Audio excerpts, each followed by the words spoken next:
Shannon thought the DJ at the reception had a flawless track record of playing songs she hated.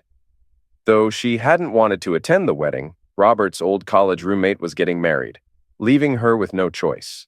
She wondered where her husband was and spotted him by the bar, deep in conversation with a stranger. Feeling dismayed, she thought the event was worse than attending someone else's high school reunion. Her mood lifted when a familiar voice called out, and she saw a young woman her age with a drink in hand. Tracy, her high school best friend, had arrived. They hugged excitedly before Tracy introduced her boyfriend, Darren. Shannon noted Darren's tall stature, jet black hair, dark stubble, and distinctive silver earring. His outfit of tight black jeans, a leather bomber jacket, and a t-shirt stood out among the more formally dressed men. Shannon envied Tracy's choice of a bad boy. As Tracy and Shannon chatted animatedly, Darren looked around with a hint of contempt. Tracy, noticeably loud and tipsy from several trips to the bar, provided a welcome distraction for Shannon. When their conversation paused, Darren asked Tracy why she had called Shannon PK. Tracy laughed loudly and explained it was because Shannon was a preacher's kid, a label she carried from her father's position as a Methodist minister in suburban Philadelphia. Despite the expectations placed on her to be a role model, Shannon had rebelled in every possible way, much to her parents' dismay. In school, Shannon was smart but struggled with grades and discipline. By 14, she was sneaking out to meet disreputable boys, experimenting with pills and alcohol, and had a pregnancy scare that led her to always use contraception. Her parents disapproved of her choice in boys and tried setting her up with more suitable dates, but Shannon defied them. In her junior year, Shannon's boyfriend picked her up for a date but had another girl in the car. After a jealous outburst, Shannon stayed home, only to learn later that both her boyfriend and the girl had died in a car accident. Her parents, though disliking the boyfriend, insisted she attend the funeral. The event made Shannon rethink her life, leading her to focus more on her studies and cut back on partying. Her parents saw this change as divine intervention. Shannon's new dedication earned her a spot at the Community College of Philadelphia, where she began studying business administration. Her father, impressed by her transformation, encouraged her to join singles activities at his parish and introduced her to Robert Cunningham, a newcomer to the church. Robert was tall and clean-cut with wavy brown hair. Though handsome, he was too conventional for Shannon, who preferred bad boys. Her opinion changed when she discovered he was an FBI agent, which sparked her interest. Robert, in turn, was captivated by Shannon's looks and shared values. Soon they became a couple, and Shannon's parents were thrilled. By graduation, Shannon and Robert were engaged. "Now we're living the dream," Shannon said to Tracy, her sarcasm unmistakable. Tracy picked up on the tone and asked, "So where's your husband?" Shannon's response dripped with disdain. "You mean SpongeBob SquarePants?" Tracy chuckled. "What did you call him?" "SpongeBob SquarePants," Shannon repeated, her bitterness evident. "I use that nickname because he's so dull and he's draining all the fun from my life." Tracy laughed at her comment. "Come on, Shannon, I thought you married someone like the Lone Ranger mixed with Elliot Ness," Tracy joked. Shannon clearly took offense.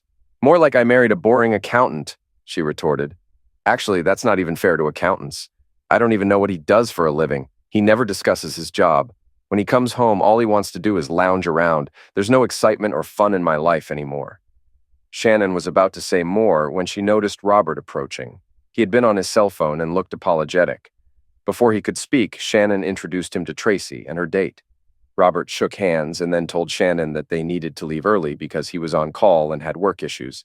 Shannon, already displeased with the reception, was further dismayed by the thought of spending the evening at home alone. Tracy quickly offered to give Shannon a ride with her and Darren.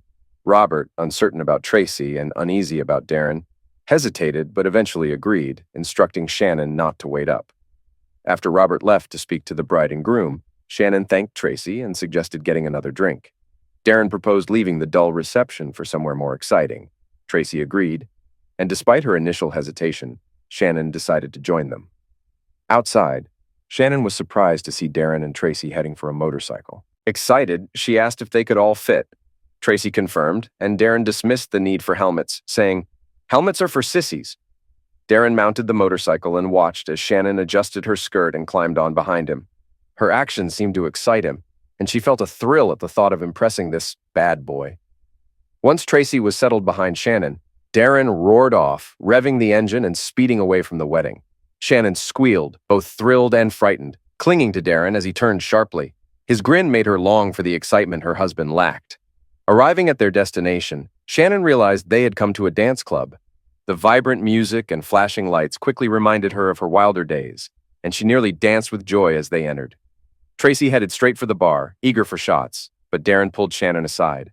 Shouting over the noise, he offered her something he claimed was better than alcohol. Intrigued, Shannon agreed, and Darren produced 2 pastel-colored tablets. After swallowing one himself, he handed one to her. "You're going to love Molly," he said with a conspiratorial smile. They joined Tracy at the bar, and Darren urged them all to dance.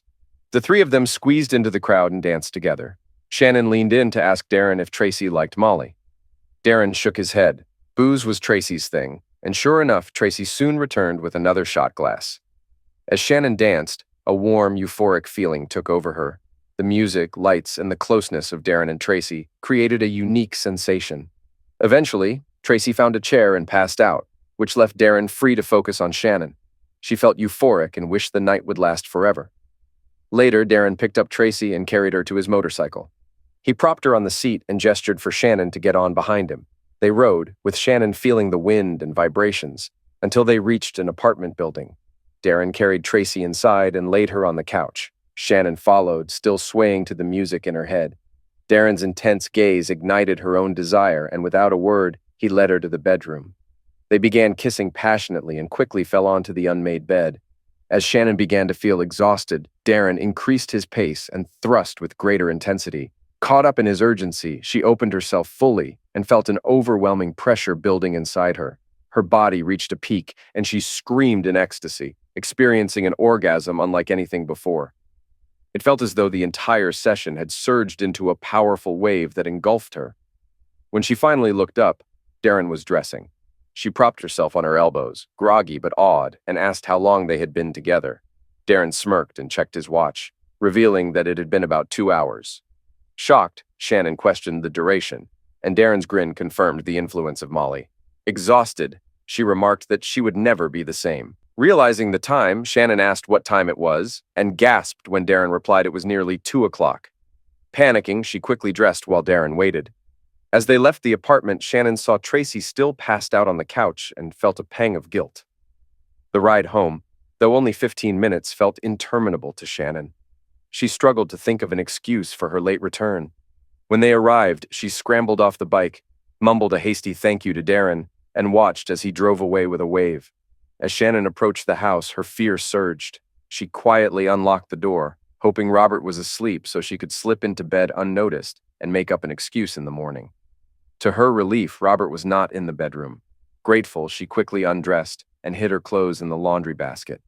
She skipped the shower to avoid taking too long and instead put on her nightgown and got into bed, sighing in relief. Her relief turned to anxiety when she heard Robert's key in the door. A disturbing thought crossed her mind. What if he wanted to make love? She had taken precautions, but she worried he might still discover something. Determined to avoid any further issues, she decided to confront him with anger. As he entered the bedroom, she turned on the bedside lamp and demanded to know where he had been. Robert, startled, claimed he had been out on business. Shannon accused him of seeing someone else, and despite his protests of love and innocence, she pressed him for details. Exhausted and frustrated from the night's events, Robert was pushed to his limits by her accusations. Robert wearily explained, "I had to investigate a crime scene." Shannon pressed him further. "Crime happens every day. Why was this so urgent?" Robert's voice grew cold. It was a double ending. 2 suspects we were tracking got executed. The criminals dragged them to a landfill, forced them to kneel, and did that in the head, he continued, bitterness in his tone. They put bags to prevent brain matter from splattering everywhere. Robert described the scene in grim detail, shaking his head. When the medical examiner removed the bags, there wasn't much left of their faces. He finished dressing, climbed into bed, and turned his back. Shannon, pale and shaken, switched off the light and pulled the covers around her. As she lay down, she noticed her tender skin and thought, what a wild night. But as she drifted to sleep, her last thought was of the execution Robert had described, regretting pushing him so hard. Shannon slept until noon and found Robert cool but warming up as the afternoon progressed. Despite his improving mood, Shannon felt increasingly depressed. The excitement of Saturday night had stirred up old desires, making her mundane routine seem even more unbearable. The next morning, her work at the school district of Philadelphia as an administrative assistant felt as monotonous as ever. Her degree had landed her the job, but dealing with her lecherous boss was a chore, and the routine was draining. Monday brought an unexpected surprise. When the director introduced his visitor, Shannon nearly gasped. It was Darren, though dressed in a suit and missing his signature earring. He acknowledged her with a faint grin, but offered no other sign of recognition. As the two men entered the director's office, Shannon's curiosity got the better of her. She used the office intercom system to eavesdrop on their conversation. To her surprise, Darren was pitching cleaning and office supplies, a stark contrast to his bad boy image from Saturday night. The negotiations seemed odd, with Darren trying to establish a new business relationship despite the director's initial disinterest. Darren confidently pitched a 10% commission offer to the director, emphasizing that the same rate applied to any order size. The director asked how the commission would be paid, and Darren suggested a cashier's check to bypass red tape. The director agreed to place an order, and Darren promised the commission check by the next morning. However, Darren added that due to previous issues with order cancellations, the company now required simultaneous payment by cashier's check for the order. Shannon heard the director's chair snap upright. "This is unusual," he grumbled. "I'm not sure I can issue a cashier's check for such a large amount." Darren smoothly countered that the offer was equally unusual and suggested the director might consider reducing the order if needed. After a pause, the director agreed, but requested Darren return before noon due to a supposed luncheon. Shannon knew the director was eager to deposit the check quickly and shut off the intercom as the men left the office. She pretended to work as Darren left without acknowledging her. Driving home, Shannon reflected on the bribe she had overheard and questioned Darren's real motives and the need for cashier's checks. Disgusted by the director's willingness to accept the bribe, she briefly considered reporting it but dismissed the idea. Her thoughts lingered on Darren and she dreamed about him that night. The next morning, Darren arrived at the building to find the director eagerly ushering him into his office, barking at Shannon to avoid interruptions. As soon as the door closed, Shannon turned on the intercom. Darren's voice, smooth and confident, informed the director that he had the commission and presented a cashier's check before seeing the order and payment. The director, anxious but pleased, accepted the check and handed over the school district's check for the agreed amount.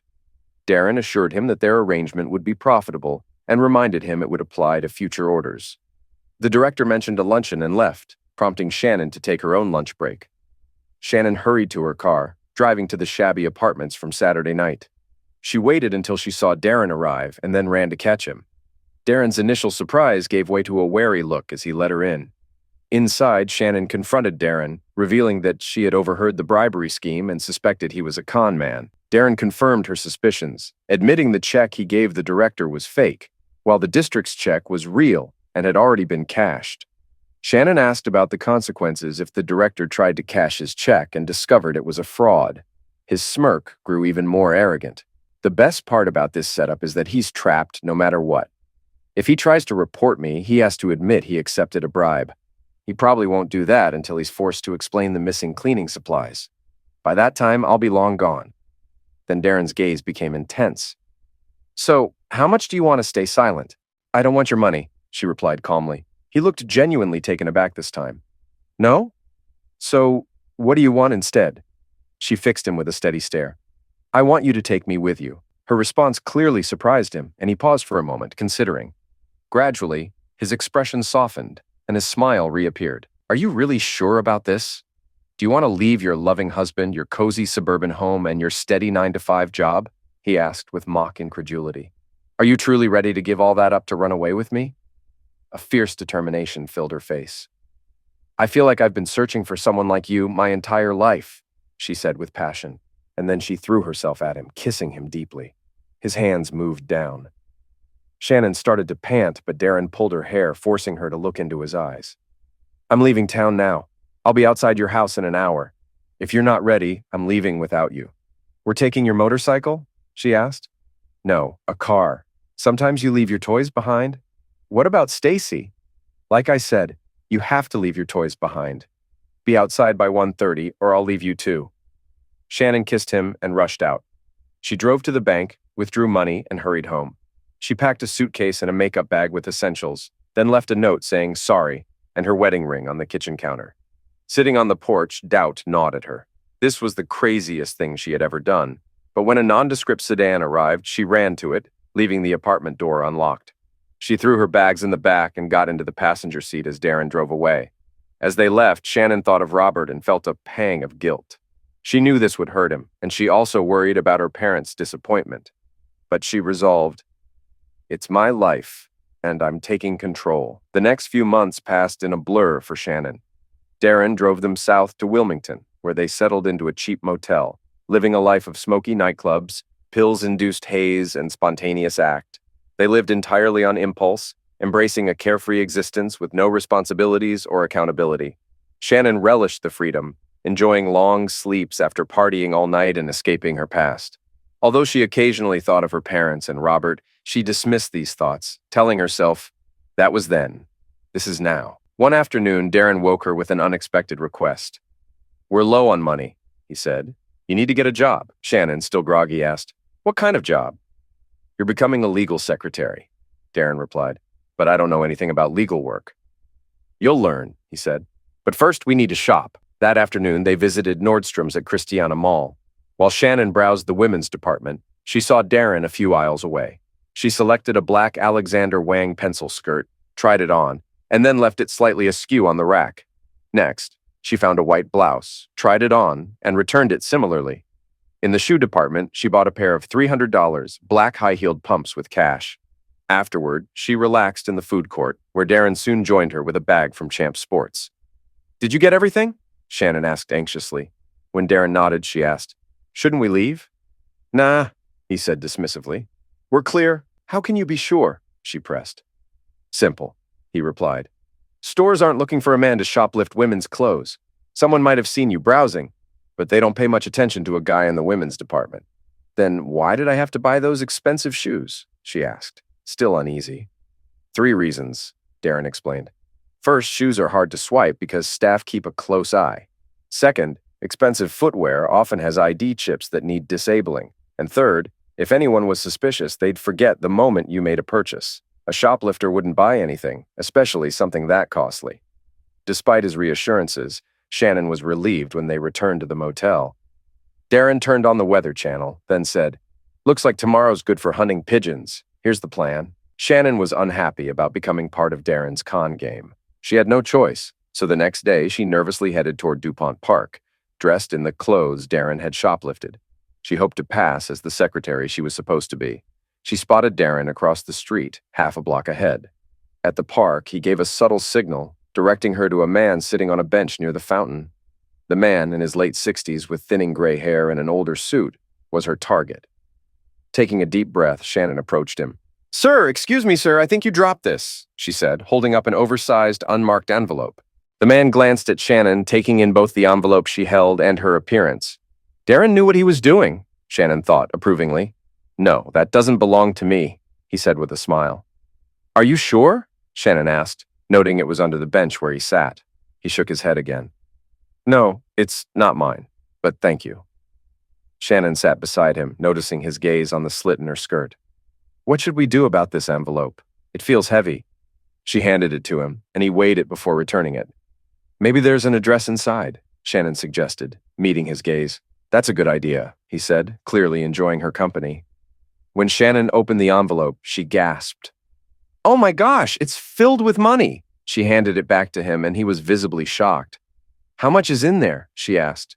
He counted the stacks of $100 bills and said, "There are 20 packets, each with 25 bills. That's $50,000. Shannon's eyes widened. "Can we keep it?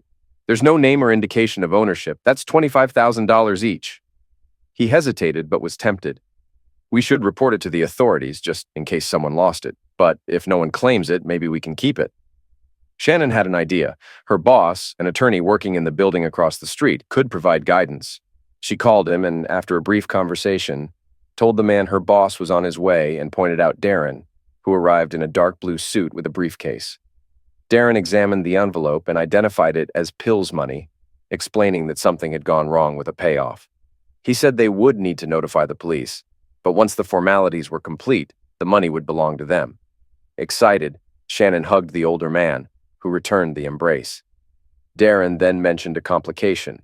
Pills dealers sometimes use unmarked envelopes to launder money, claiming it as a fine to later take possession of clean cash. To address this, Darren suggested they show their good faith by each adding some of their own money to the mix, which would help convince the police they were genuine finders. Seeing the older man's hesitation, Shannon quickly agreed to the idea of showing good faith. She offered to withdraw over $25,000 from her savings and asked her companion if he could do the same. He agreed, deciding to withdraw $25,000 from his retirement account.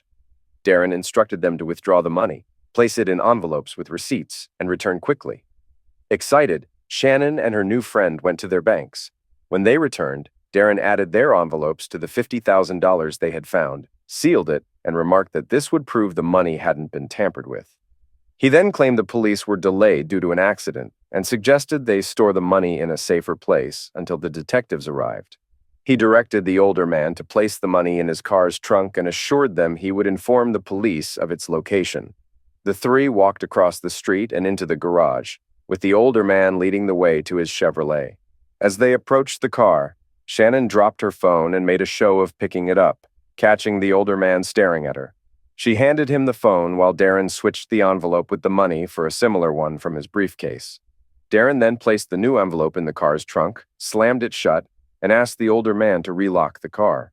He checked his watch, apologized for needing to leave, and told them to wait by the car for the police.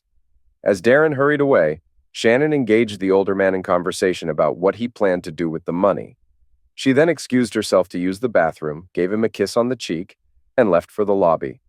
Instead of stopping, Shannon exited the building and walked down the street to an alley where Darren was waiting. After getting into the car, Darren congratulated her on the successful con, amused by the older man's reaction to her bending over. She asked, "How long do you think it will take before he finds the trunk and discovers that envelope full of newspaper?" Darren responded, "It'll be a long time after we're gone." With a playful laugh, she leaned back in her seat as they made their way to the motel. Once they arrived at the motel, Darren glanced over at Shannon. "Why don't you head inside and wait for me? I need to make a quick stop at the bank." Shannon looked puzzled and asked, "What bank?" "The Bank of Moscow," Darren replied casually. Surprised, she asked, "The Bank of Moscow? I've never heard of it. Why do you need to go there?" Darren's tone turned terse as he said, "It's better if you don't know." Noticing her displeasure, he quickly added, "We'll go out and have some fun when I get back." While she waited for Darren, Shannon reflected on their recent actions. As the thrill of the scam faded, she found herself thinking about the elderly man they had just robbed. A pang of guilt surfaced as she remembered his worn clothes, but she tried to push the feeling away. "He probably has plenty of money saved up," she reassured herself. "He won't even notice it's gone." Still, she felt a twinge of sadness. She had sought the excitement of being with a troublemaker, but hadn't anticipated being involved in his schemes. "My dad would be horrified if he knew," she thought. "And so would Robert." This thought made her angry with herself. "Why should I care about their opinions?" she muttered in frustration. To lift her spirits, she pulled out a joint from Darren's bag and lit it up. By the time Darren came back, she was high, giggling and craving food. Darren found her state amusing. "Come on, sweetheart," he said. "Let's grab a bite to eat and then have some fun." A week later, Darren told Shannon it was time for them to move on. "We're leaving as soon as I get back," he said.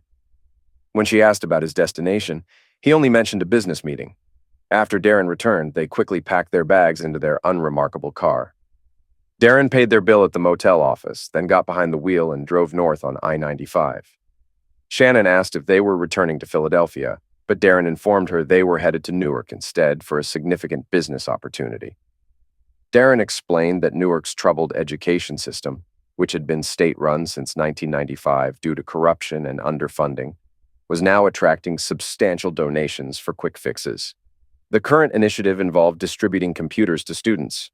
Darren revealed their plan to exploit this by offering a shipping container of iPads at cut-rate prices, a scheme they could pull off with funding from the so-called Bank of Moscow, a Russian mafia front that finances scams.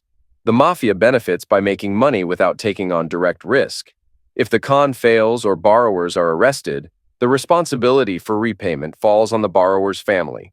Shannon remained unconvinced and questioned the consequences if the family couldn't or wouldn't pay.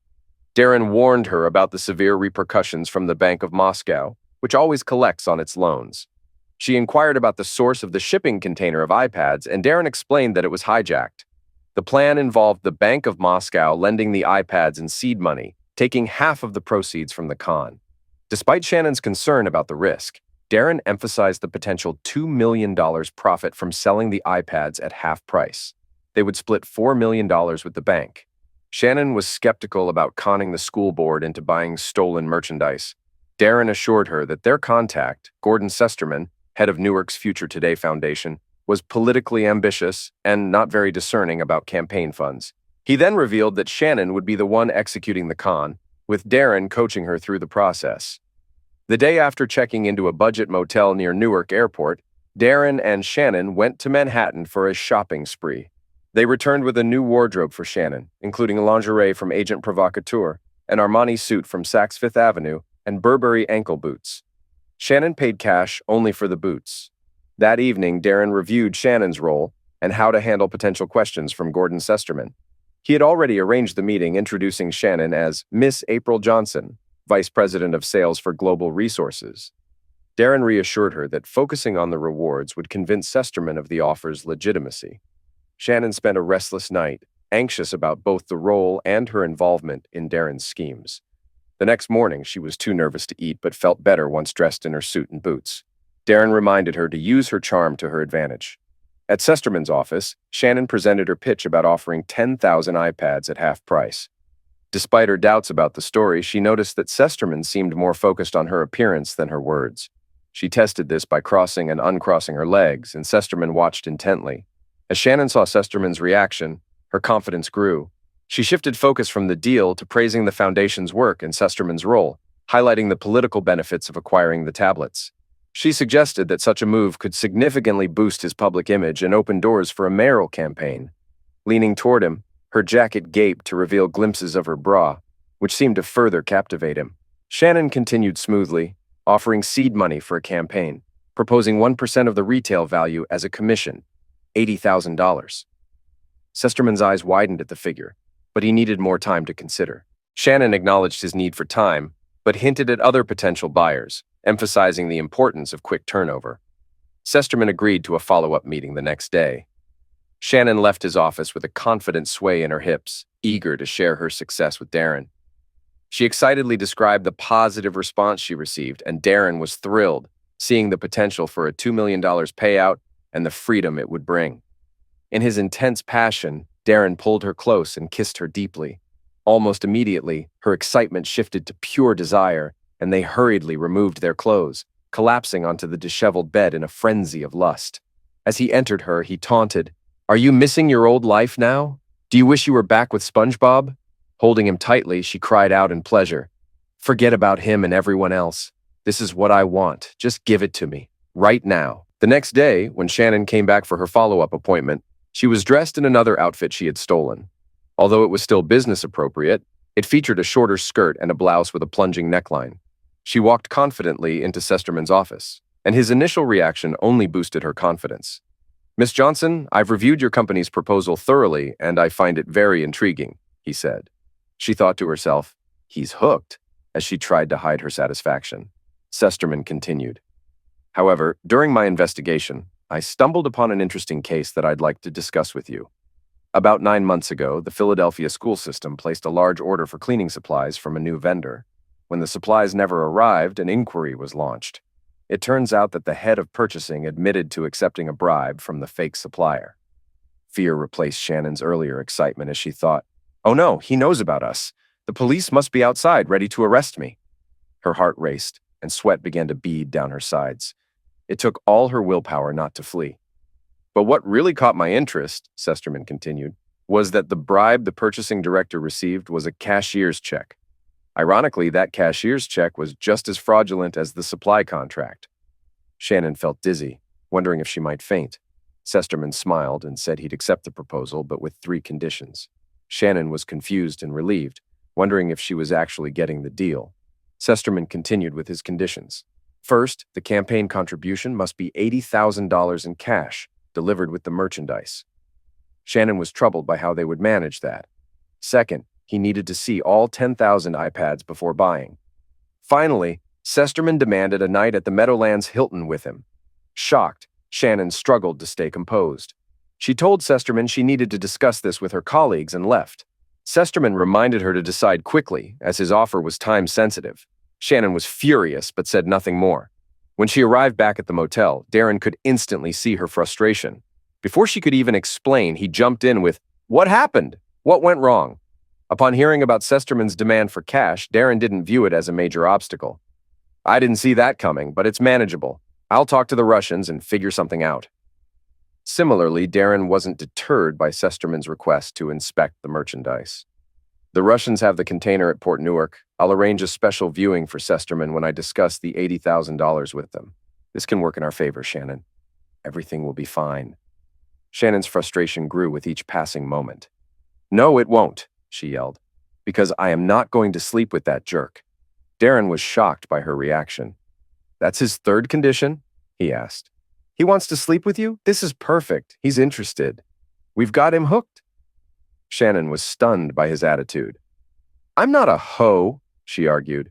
"I don't want to spend the night with that self-righteous bastard." With a tight grip on her shoulders, Darren made her wince. "Get real, Shannon," he shouted. "It's time you realize that you have to use every tool at your disposal in this game. Yesterday, you were all about flirting and showing a little skin. You're already using sex to sell. Just use a bit more to close the deal." "How will you feel about me if I do this?" Shannon asked, tears welling up. "What will this do to us?" Darren embraced her, then lifted her chin to meet her gaze. "Oh, sweetheart, I'll admire you even more if you pull this off. This is like winning the World Series. It's a huge deal. One night with a target means nothing to me." Shannon looked up at Darren, uncertain but feeling pressured. She hadn't wanted to be part of the con and felt used. The look in Darren's eyes hadn't reassured her, but she wanted to make him proud and enjoy the rewards the job could bring. Reluctantly, she agreed to go along with his plan. With that settled, Darren focused on Sesterman's conditions and proposed a strategy. "Now that we have him, we can use the cash as leverage." Following Darren's advice, Shannon called Sesterman to confirm the deal and set up a meeting at the hotel in 2 nights. Sesterman was thrilled until Miss Johnson added a condition. "If you want our campaign contribution in cash, you'll need to pay for the computers in cash, too." Sesterman protested, but Shannon interrupted. "Fair is fair. To ensure neither side is scammed, everyone must be on equal footing." Sesterman was furious. "How can I possibly get $2 million in cash? The largest bill is $100, and that amount of cash would be enormous." Shannon looked at Darren nervously, but he urged her to stay firm. She resumed the call and said, "If you can't manage cash, offer us an alternative, or the deal is off." After a tense pause, Sesterman suggested, "What about Eurobonds? They're like cash. The foundation has plenty. Could that work?" When Shannon looked at Darren, he shrugged and quickly scribbled a note, holding it up for her to see. "Let me consult with our financial people, Mr. Sesterman," Shannon said. "I'll call you back within the hour." After hanging up, Darren called his Russian contact and explained the situation, listening intently before ending the call. "What did they say?" Shannon asked anxiously. "They said Eurobonds are like bearer bonds. Whoever holds them can redeem them for cash. They're often used for laundering money. As long as the bonds are legitimate, they'll accept them." "So what does that mean?" Shannon asked. Darren, excited, began to pace. "It means we've got him. He wants this deal badly. He's probably already drafting his campaign announcement." Once they calmed down, Shannon called Sesterman back and confirmed that Eurobonds were acceptable. The deal was set. Despite her initial excitement, Shannon's emotions wavered. Darren praised her constantly, making her feel important. But she sometimes felt like just a pawn in his game. The thought of Sesterman forcing her to service men in bed bothered her less than Darren's willingness to put her in that position. Despite her doubts, Shannon found herself at the Meadowlands Hilton 2 days later, dressed in a dark gray maxi dress with a low-cut back, highlighting her braless figure. The outfit, which Darren had helped her procure, was both sophisticated. Arriving early, Shannon positioned herself across the lobby. When Sesterman entered and noticed her, she turned to reveal the back of her dress, prompting him to rush over. During dinner with several bottles of wine, Sesterman boasted about his foundation's achievements, attributing them all to himself. Although Shannon appeared captivated, her thoughts drifted as she spotted a man resembling her father, sparking rebellious memories. "I'll do what I want," she thought, embracing her role. Interrupting Sesterman's monologue, she purred. "Why don't we take a bottle of wine upstairs and continue the conversation?" He eagerly agreed, and they headed to his room. In the elevator, Shannon took charge, pulling him close for a passionate kiss.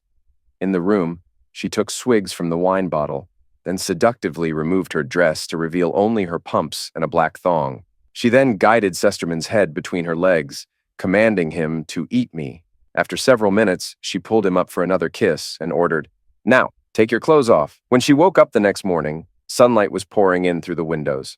Her head was pounding from a hangover, and her mouth felt like it had been filled with spoiled food. As she blinked her eyes open and peered over the edge of the bed, she could only see a pair of legs clad in suit pants and dress shoes standing in front of her. The memory of Sesterman forcing her into BJ.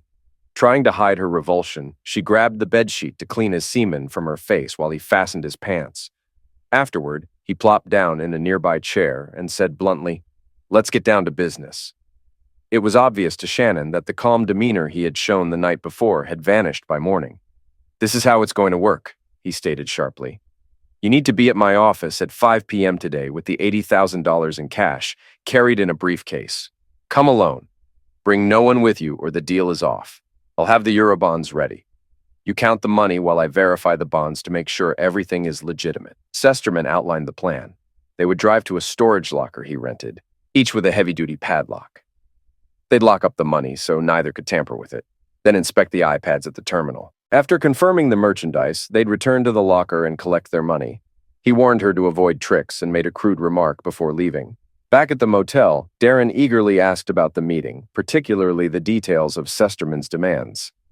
He seemed focused on figuring out how to handle the situation and promised to talk to the Russians to make plans. While Darren worked on that, Shannon packed their belongings, feeling a mix of depression and self-doubt. Sesterman's behavior had made her feel ashamed, but she tried to lift her spirits by imagining what she could do with the money, like visiting Paris. She felt a bit better just as Darren returned. Darren entered the motel room with a large briefcase, announcing they had everything planned. Inside were $80,000, which Shannon needed to protect until it was locked in the storage unit. He warned her that any mishap could attract the Russians' wrath. Shannon asked how it would work, but Darren said it was better she didn't know to avoid accidental leaks. He then briefed her on a final acting role needed to close the deal, which Shannon confidently agreed to. At 5 p.m., Darren dropped Shannon off at the Foundation offices with the briefcase. She was surprised by its weight and felt the burden of responsibility. Sesterman greeted her and tried to take the briefcase, but she held on until he assured her he just needed to count it. He showed her the Eurobonds and offered to let her verify them. Shannon checked the bonds and emailed a photo to her contact. Shortly after, she received confirmation that the bonds were real. Sesterman then led her to his Mercedes and drove to a secluded self-storage facility, explaining he chose it to avoid disturbance. Sesterman pulled up to a roll-up door and unlocked it. Inside the storage unit, there was only a shelf along one wall. He placed his briefcase on the shelf and signaled for Shannon to do the same with hers. They locked the unit with both their padlocks, ensuring neither could access it without the other. After securing the storage unit, they got back in the car. Sesterman drove east, merging onto Lincoln Highway and then turning onto Port Street. He navigated through the Port Newark Container Terminal, a vast area filled with colorful shipping containers and towering cranes. Shannon directed him through the maze of containers until they reached a bright blue one. She checked the container number against her notes and handed Sesterman the key. He unlocked and opened the container, revealing it packed with large boxes marked with the Apple logo. Sesterman eagerly opened a box and pulled out an iPad, clearly pleased. Shannon reminded him to check the boxes at the back, to confirm they all contained iPads. As he moved towards the back, Shannon tried to close the container door. The locking pole jammed, and despite her efforts, she couldn't close it. Sesterman, hearing the commotion, turned and yelled at her. As he scrambled back towards the front, Shannon ran down the alley between the containers, heading for the street. Enraged, Sesterman scrambled out of the container and chased after Shannon, who had jumped into Darren's car. He sprinted back to his Mercedes to follow them, but was blocked by an 18-wheeler that had just pulled across the alley entrance. Sesterman furiously demanded the driver move, but the driver and his helper spoke a language he didn't understand. As they unloaded their truck, Sesterman stood there, cursing and frustrated. Meanwhile, Shannon and Darren drove out of the container terminal, heading for the self-storage unit. Shannon, still shaking, said she felt as though she was running through tar and was sure Sesterman would catch her. Darren, grinning, reassured her that Sesterman would be stuck at the trucker's whim for at least an hour. He also laughed off her concern about police involvement, explaining that Sesterman wouldn't risk his political career by alerting the authorities. When they arrived at the self-storage unit, it was deserted. Shannon hurried to unlock the padlock on Sesterman's unit, while Darren retrieved a pair of bolt cutters from the trunk. He used the cutters to quickly break the padlock on their own storage unit and opened the door with enthusiasm. However, upon entering, Darren found the unit empty and frantically searched the space. He spun around, grabbed Shannon by the shoulders and shook her, demanding to know where the briefcases and money were. Shannon pulled away, her confusion matching his, and went over to the empty shelving unit. She insisted they had left the briefcases and money there, but now they were nowhere to be found. Darren, panic-stricken, exclaimed that Sesterman must have taken the briefcases. Shannon insisted she had seen them on the shelf before they locked up. Darren, now pale and terrified, feared the Russians would end them if they didn't get the money. Shannon yelled, grabbing at Darren's arm, "We can talk to them. We can pull another con and then pay them back." "Let me go, you stupid witch!" Darren screamed at her, shoving her so hard that she fell to the concrete floor, bruising her hip. "I've got to get out of here." Ignoring her pleas, Darren rushed to the car, only to be blocked by two black SUVs that pulled into the driveway. Several men quickly surrounded him, bound his hands, and forced him into one of the SUVs. Shannon stood paralyzed as rough hands grabbed her, twisting her arms behind her and binding her wrists with plastic bands. She was shoved into the SUV with Darren, where her ankles were also tied. Terrified, she glanced at Darren, only to see one of the men pull a burlap sack over his head. Then a similar sack was placed over her face. She pleaded with her captors, but a harsh voice ordered her to be silent, which she did out of fear. As the car sped up, Shannon recalled Robert's account of a mob execution and began sobbing, terrified of the possibility of her face being blown off inside the bag. Tears streamed down her face and her breathing grew labored. She despaired over her situation, hoping someone might see them and call the police, but then remembered the tinted windows and sank into self-pity. She questioned her own morality and reflected on how she had wronged others, including her family and an old man they had cheated in Wilmington. Desperate, she tried to remember any prayers her father had taught her, promising to change her life if only she could be spared, but she could recall nothing. She slumped in despair, feeling a mix of anger toward Darren and herself. Darren's whimpering and the pain from her bruised hip reminded her of his cowardice in fleeing without her. The car made a sharp turn onto an unpaved road, and Shannon's fear spiked, realizing they were likely headed to a landfill. She sobbed uncontrollably, gripped by the horrifying prospect of their fate. The SUV suddenly slammed to a halt, almost throwing Shannon forward into the seat in front of her. Without warning, the door next to her was flung open, and she yelped as hands began to grope her legs. "Stay still," a rough voice commanded, and then the plastic band around her ankles was removed. A hand grabbed her and yanked her out of the vehicle. She was led forward, and she could hear Darren shuffling along beside her. They stumbled across uneven terrain for about 20 yards before coming to a stop. Strong hands gripped her shoulders and forced her down onto her knees. The rocky ground felt harsh, but in her terror, Shannon barely registered it. A voice from one side asked, "How much longer until we're done?" "5 minutes at most," another voice responded. Shannon was initially confused, but the grim reality hit her fast. She had less than 5 minutes left to live. As she began to collapse, a hand roughly yanked her back up. While she knelt there, trembling with fear, she heard footsteps approaching from behind, and suddenly light pierced through the burlap bag over her head. "It must be the car headlights," she thought, and then she screamed as she felt a hand on the back of her head. At that moment, the bag was ripped off her head, and she was blinded by bright light. All she could see were a pair of legs standing in front of her. "Is this what you wanted?" a bitter voice asked, and Shannon gasped in shock. "That sounds like Robert's voice," she thought, unable to believe it. The voice continued, "Is this really the life you wanted? Living like a common criminal, always on the run with someone like him?" Shannon realized with certainty that it was indeed Robert speaking. Robert's voice grew softer but was charged with emotion. "I would have given you anything, Shannon. I would have done anything to make you happy. I would have taken a bullet for you." Overcome with shame and sorrow, Shannon could only hang her head. With a sharp motion, Robert reached into his jacket pocket. Shannon flinched involuntarily, expecting a tool, but instead, he pulled out an envelope and threw it on the ground in front of her.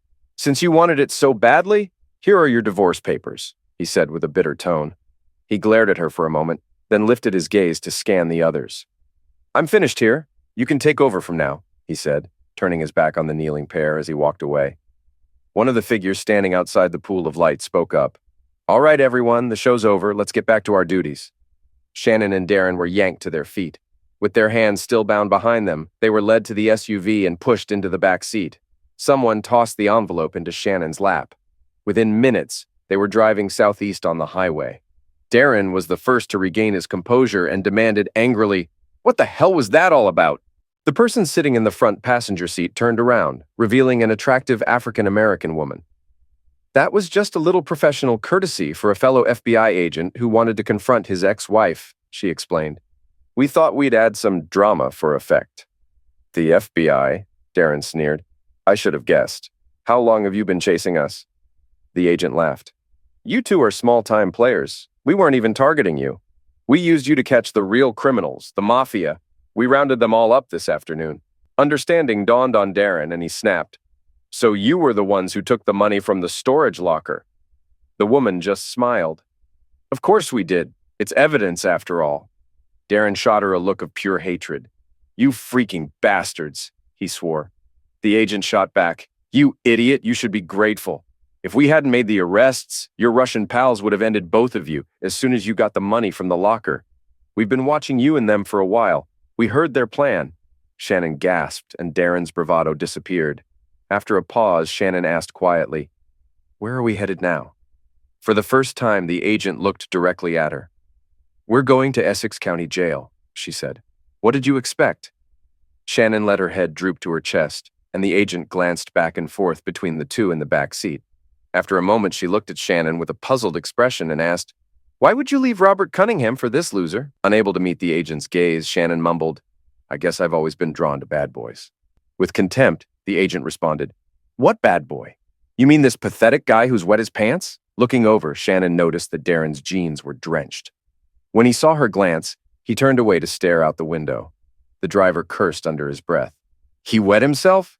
Great, now I have to clean the back seat again." The female agent laughed, then turned back to Shannon. "You wanted a bad boy? You were married to one of the toughest FBI agents on the East Coast. That man has more bravery awards than most agents get in their entire careers. Your ex-husband has taken down mob bosses, bank robbers, and you were looking for a bad boy?" "I didn't know," Shannon said quietly. The agent responded harshly, "Yeah, you didn't know, and you nearly ruined him. A lot of us thought he wouldn't survive after you left him. He loved you so much, and you treated him like he was trash." Taking a deep breath to calm herself, she continued, "But after tonight, I think he'll be okay. When he's back on the market, there will be plenty of single women in the bureau eager to meet him. And you know what?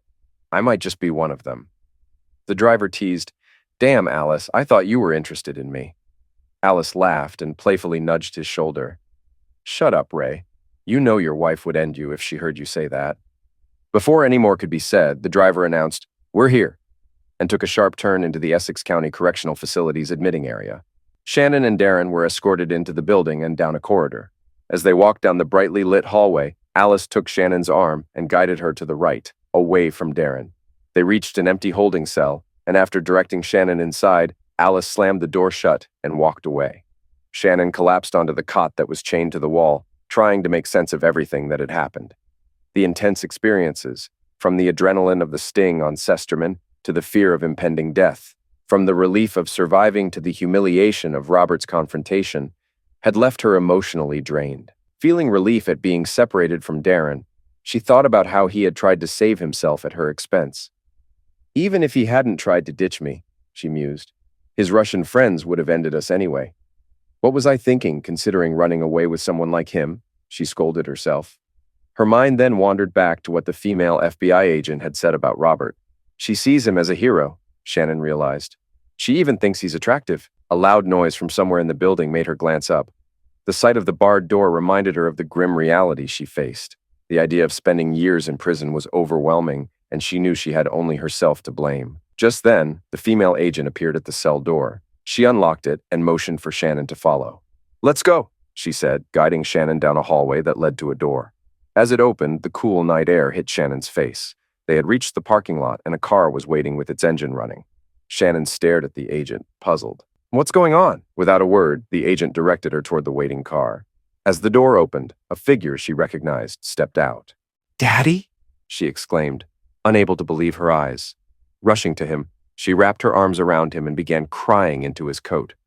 "I'm so sorry, Daddy. I'm so sorry for everything," she wept. "Let's get going, sweetheart," he said, his voice thick with emotion, guiding her to the passenger seat of his car. "What's happening?" "Where are we headed?" she asked. "We're going home, sweetheart," he answered softly. "But why am I free? How did you know to come get me?" she questioned, her voice full of confusion. As he drove down Doremus Avenue toward the New Jersey Turnpike on-ramp, he looked at her. "Robert contacted me," he explained. "He asked me to pass on a message. Tell her this is a parting gift from SpongeBob?"